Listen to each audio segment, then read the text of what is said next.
Bro, mau kemana kamu bro? Aku mau ke toko buku karo toko kertas buat makalah kuliahku minggu depan. Tapi aku butuh sidik. Gimana kalau kita patungan ya? Kan kalau satu rem aku kebanyakan, paling aku butuh cuma 10 sampai 50 lembar. Lah kok jauh-jauh kamu buang waktu pergi ke toko panas-panas, lagian kamu butuhnya cuma berapa lembar. Nggak usah patungan sama aku, kamu beli saja sambil duduk di toko online. Di situ bisa beli kertas eceran, jadi enak, kamu nggak repot.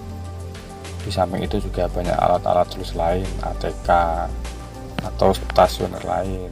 Caranya begini ya kawan, ketik aja di aplikasi Shopee yaitu paper prestasi atau prestasi paper, kemudian lihat produk di toko-tokonya teman-teman, mau lihat yang mana atau mau yang beli yang mana, silahkan pilih, produknya digeser-geser. Assalamualaikum warahmatullahi wabarakatuh. Kisah batu yang bisa berbicara dan kemudian masuk surga. Pada suatu hari, Rasulullah Shallallahu Alaihi Wasallam mengunjungi putri kesayangannya yang bernama Fatimah untuk suatu keperluan. Namun apa yang terjadi? Sesampainya di rumah Fatimah, Rasulullah Shallallahu Alaihi Wasallam terkejut karena mendapati putrinya tersebut sedang menangis, berada di samping penggilingan gandum yang terbuat dari batu. Wahai Fatimah, apa yang menyebabkan engkau menangis? Semoga bukan karena ayahmu yang membuat engkau menangis, sabda Rasulullah. Ya Rasulullah, sesungguhnya penggilingan ini dan urusan-urusan rumah tanggalah yang menyebabkan aku menangis, jawab Fatimah yang terurai dengan air mata. Siti Fatimah radhiyallahu anha mengaku bahwa tangisannya pecah karena beratnya pekerjaan rumah tangga yang dijalaninya, dan ia merasa sangat capek menggiling gandum untuk dijadikan tepung.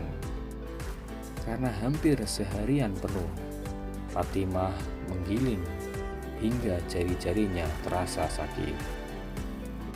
Setelah Fatimah mengadukan permasalahannya kepada Rasul, segera saja Rasul mendatangi gilingan gandum yang terbuat dari batu tersebut. Sambil mengucapkan basmalah, Rasul kemudian memasukkan jarinya ke tumpukan biji gandum yang masih tersisa di dalam penggilingan. Dengan izin Allah Subhanahu wa Ta'ala, gilingan gandum manual tersebut tiba-tiba saja bergerak sendiri dan menghaluskan gandum menjadi tepung.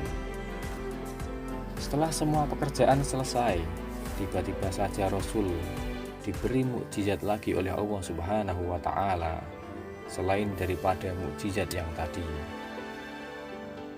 Kemudian terdengar sayup-sayup batu penggilingan itu yang merasa lelah dan mengeluh. Penggilingan batu tersebut merasa takut dengan firman Allah Subhanahu wa Ta'ala dalam surah At-Tahrim ayat 6 yang artinya kurang lebih sebagai berikut.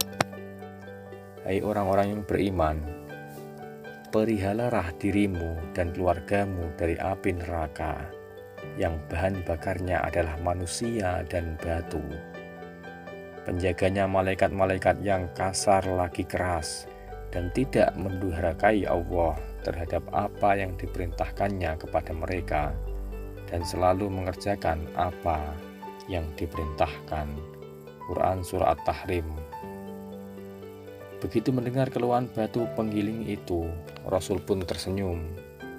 Wahai Rasulullah, kenapa engkau tersenyum? Tanya Fatimah. Rasul pun menjawab, Aku tersenyum karena batu ini telah mengatakan kepadaku tentang sesuatu hal, jawab Rasulullah. Fatimah kemudian bertanya kembali, apa yang diucapkan batu itu ya Rasulullah? Batu penggilingan itu takut dan tidak mau dijadikan bahan bakar api neraka, jawab Rasulullah Shallallahu Alaihi Wasallam kepada Fatimah. Kemudian Rasul membalas ucapan batu penggilingan itu, hai batu, bergembiralah dan bersenanglah karena engkau akan menjadi batu yang akan dipakai untuk membangun istana Fatimah nanti di surga. Begitu bahagianya batu penggilingan gandum itu, di mana pada saat teman-temannya dijadikan oleh Allah Subhanahu wa Ta'ala sebagai bahan bakar api neraka, hanya batu itu yang mendapatkan kemuliaan. Rasul pun kemudian mendekati anaknya yang mulai berhenti menangis. Dari kisah ini dapat kita ambil hikmah pelajarannya bahwa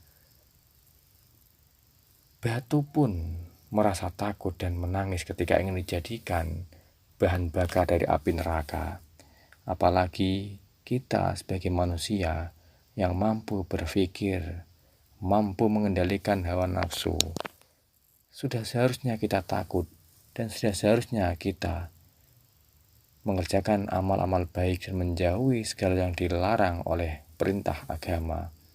Untuk itu, takutlah kita kepada neraka, takutlah kita kepada Allah Subhanahu wa Ta'ala, dan kemudian bertakwalah dan mencintai Allah dan Rasul-Nya, memupuk keimanan dan ketakwaan.